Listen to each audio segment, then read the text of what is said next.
નમસ્કાર દર્શક મિત્રો, સ્પાર્ક ટુડે ન્યૂઝમાં આપનું સ્વાગત છે। પોલીસની નિષ્ક્રિયતાને લીધે અસામાજિક તત્વોને છૂટો દોર મળી રહ્યો હોય તેવું લાગી રહ્યું છે।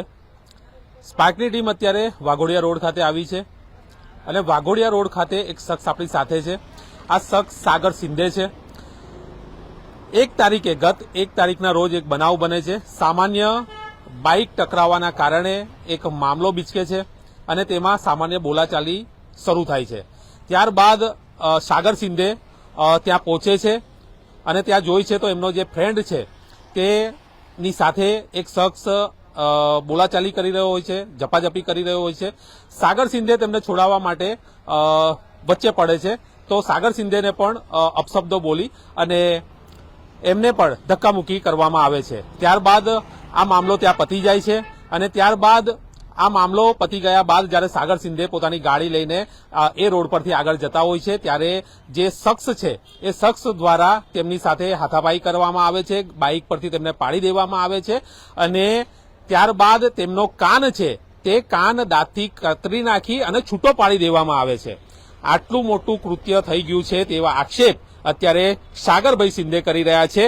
સાગરભાઈના જણાવ્યા મુજબ આ આખો કાન એમનો છે એ કાન કાપી નાખવામાં આવ્યો છે અને આ જે અસામાજિક તત્વો છે તેમને પોલીસ છૂટો દોર આપી રહી છે તેવા આક્ષેપ અત્યારે સાગર સિંધે દ્વારા કરવામાં આવી રહ્યા છે। પોલીસ દ્વારા એક તરફી કામગીરી કરવામાં આવી રહ્યા હોવાના આક્ષેપ પણ એમના દ્વારા કરવામાં આવ્યા છે। સાથે સાથે પોલીસ દ્વારા પૈસા લઈને એમને પૈસાની પણ ઓફર કરવામાં આવી છે અને પૈસા લઈને આ મામલો રફે દફે કરવાની પણ પેરવી પોલીસ દ્વારા કરવામાં આવી રહી છે તેવા આક્ષેપો અત્યારે એમના તરફથી કરવામાં આવી રહ્યા છે। આપણે સાગર સિંધે સાથે જ વાત કરીશું। ભાઈ, શું કહેશો? શું નામ તમારું, ક્યાં રહો છો અને આ શું બનાવો તો ક્યાં બન્યો હતો? મારું નામ સાગર રમેશભાઈ સિંધે છે। હું મધુવન નગર વાઘોડિયા રોડ રહું છું। પહેલી તારીખ રાતે 1:30 વાગ્યાના સમયે મારો એક ફ્રેન્ડ પરિવારથી નારાયણ તરફ એક્ટિવા લઈને આવતેલો। એમાં વચ્ચે એક્ટિવા અને ઓલા ચાલક વચ્ચે ટકરાર થયો। તેમાં જે ઓલા ચાલક છે ધાર્મિક કેતનભાઈ સોની રે શરદનગર તરસાલી, એ ધક્કાધુક્કી હાથાપાઈ ચાલી રહી હતી। મેં ત્યાં ગયો, જોયું તો એ ભાઈ મેં વચ્ચે મારા ફ્રેન્ડને એમને છોડાવવા પડ્યો તો જે સામેવાળો વ્યક્તિ છે મને બી ધક્કાધુક્કી કરવા લાગ્યો। પછી આ બધું પત્યા પછી એ બધું તૈયારી પતી ગયું, સમાધાન થયું। મેં ત્યાંથી બાઇક લઈને નીકળ્યો। એ ભાઈ મને તૈયારી ઊભો રાખીને બાઇક ખેંચીને નીચે પાડ્યો અને એને એક ફ્રેન્ડે મારો હાથ પકડીને, એક જણે મારી ફેટ પકડીને મને ગળચું દબાઈને મારા કાનના 2 ટુકડા કરી નાખવામાં આવ્યા અને હું ત્યાંથી ગઈને SSG હોસ્પિટલ ગયો મારા ફ્રેન્ડ લોકો જોડે। તેથી તાકા બાકા લીધા, FIR કરાઈ કપરાઈ પોલીસ સ્ટેશનમાં। પછી 4-5 દિવસ થઈ ગયા, પોલીસ કંઈ નિકાલ કરતી નથી। તો હું મારા ફ્રેન્ડ સર્કલ ગ્રુપમાં સામેવાળાનો ફોટો વાયરલ કરીને એનું એડ્રેસ બધું કાઢ્યું અને હું પોતે જઈને પોલીસ સ્ટેશનમાં આપ્યું કે આને તમે પકડી લાવો। એના પછી તારીખ 6 સવારે 10-10:30 એમને પકડી લાવ્યા। બધું વાતચીત થઈ, કેસ કર્યો, FIR ફડાઈ અને સામેથી મને એમના ઘરવાળાએ 3 લાખની ઓફર આપી સમાધાનની, પણ હું ના પાડી દીધી। મને કાયદેસરની કાર્યવાહી જોતી। એમાં PSI કટારિયા સાહેબે કાલે સાંજે 6 વાગે એને જામીન મુક્ત કરી દેવામાં આવ્યો છે। કોર્ટમાં હાજર કર્યા વગર જ, કોર્ટમાં હાજર બી નહીં કર્યો, કેમ કે આ મુદ્દો છે કે કોર્ટમાં હાજર કરવો પડે અને એમાં અમારા સાક્ષીઓની સહી પણ નહીં લેવામાં આવી, ના કશું જ નહીં। મેં એટલું નિવેદન કરું છું કે મેં સ્પાર્કને અને કમિશનર સાહેબને કે મને ન્યાય મળવો જોઈએ અને સામેવાળાને સજા થવી જોઈએ। મારું આટલું નિવેદન છે, કેમ કે મારો આ ગયેલો કાન તો પાછો આવવાનો નહીં અને એના લીધે જે કાનમાં જે બચકું ભરેલું ને એના ઇન્ફેક્શનથી નીચેનો અડધો કાન બી કાપવામાં આવ્યો છે, એટલે રહ્યો થોડોક કાન।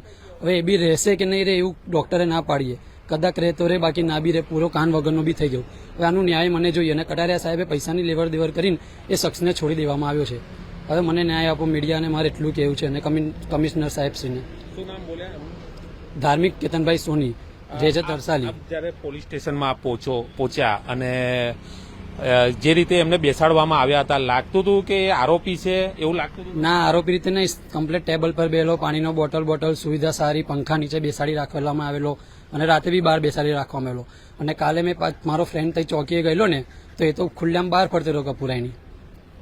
તો તમને પણ પૈસાની કઈ ઓફર કરવામાં આવી છે? કોના તરફથી કરવામાં આવી? કોને જાણ કરી તમને? એના પેરેન્ટ્સ તરફથી 3 લાખની ઓફર કરવામાં આવી હતી, પણ હું ના પાડી, મને ન્યાય જોઈએ છે। અને આપના આક્ષેપ છે કે ભાઈ પોલીસવાળાએ પણ પૈસા ખાધા છે અને એને છૂટો દોર આપ્યો છે? હા, પોલીસવાળાએ પૈસા લઈને, કટારિયા સાહેબે ને એને પૈસા લઈને એને છૂટો દોર આપ્યો છે અને કેસ કોર્ટમાં બી એને રજૂ કર્યો નહીં। છેલ્લે શું માંગણી છે અને જો તમારી માંગણી નહીં સંતોષાય તો તમે શું એક્શન લેશો આની પર? મારી માંગણી સંતોષ નહીં થાય તો હું ઠેક કમિશનર ઓફિસ સુધી જઈશ। મને ન્યાય જોઈએ છે, મને ન્યાય પૂરતો જોઈએ છે, એને સજા થવી જ જોઈએ।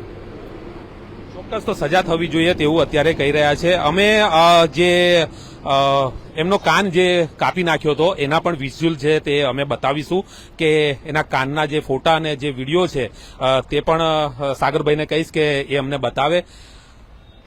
જે શખ્સ દ્વારા આ રીતે હુમલો કરવામાં આવ્યો અને તેમનો કાન કાપી નાખવામાં આવ્યો, આ એમના વિઝ્યુઅલ છે, અમારા દર્શકો સુધી પહોંચી શકે તો.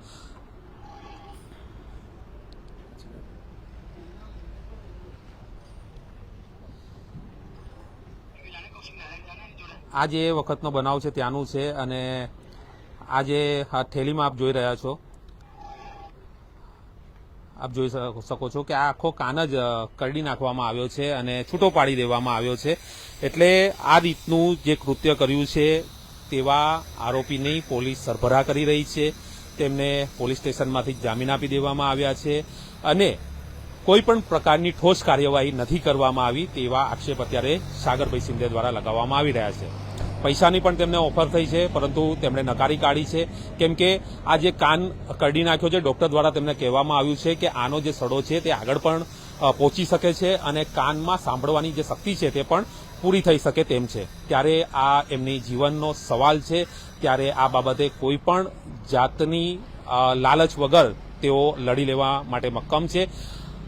કપુરાય પોલીસ સ્ટેશનનો જે સ્ટાફ છે તે પૈસા લઈને કાર્યવાહી કરી રહ્યો છે તેવા આક્ષેપ કરવામાં આવી રહ્યા છે અને જો તેમની માંગણીને ધ્યાનમાં રાખીને કોઈ ઠોસ કાર્યવાહી કરવામાં નહીં આવે તો પોલીસ કમિશનર સુધી પણ જવાની તૈયારી તેઓ રાખી રહ્યા છે અને તમામ લડત તેઓ આપવા તૈયાર છે. કેમેરામેન સચિન પરમાર સાથે Paresh Makwana, spark today news, Vadodara.